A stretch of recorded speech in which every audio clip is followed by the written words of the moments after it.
Welcome to my YouTube channel Madni Talimat. Please subscribe and press the bell icon for more videos. بسم اللہ الرحمن الرحیم.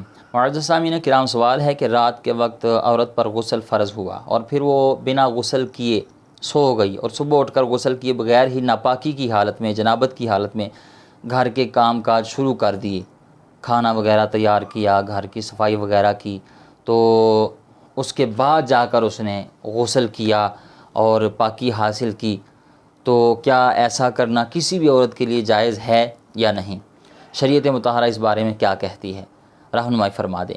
تو یہ بہت اچھا سوال پوچھا گیا ہے کہ کیا عورت ناپاکی کی حالت میں، جنابت کی حالت میں گھر کے کام کاج وغیرہ کر سکتی ہے یا نہیں، اس کے لیے جائز ہے نہیں.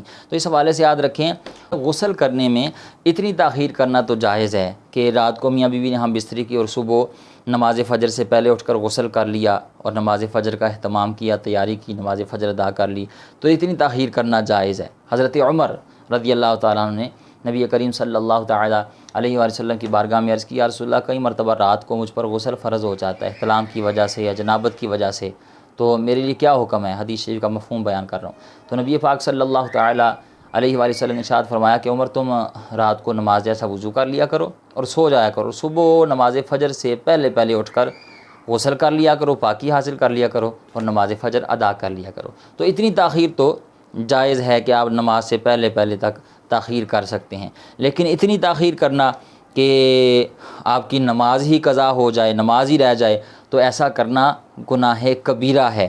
ایسی صورت میں اس گناہ سے توبہ کرنا بھی لازم ہے اور دوسرا جو نماز رہ گئی ہے اس کی قضا کرنا بھی لازم ہے. اب رہا یہ مسئلہ کہ جنابت کی حالت میں عورت گھر کے کام کاج وغیرہ کر سکتی ہے یا نہیں، تو اس حوالے سے یاد رکھیں، عورت جنابت کی حالت میں گھر کے کام کاج وغیرہ بالکل کر سکتی ہے، گھر کی صفائی کر سکتی ہے، کھانا وغیرہ تیار کر سکتی ہے، بچوں کو دودھ پلا سکتی ہے، روٹی پکا سکتی ہے، ٹھیک ہے جی.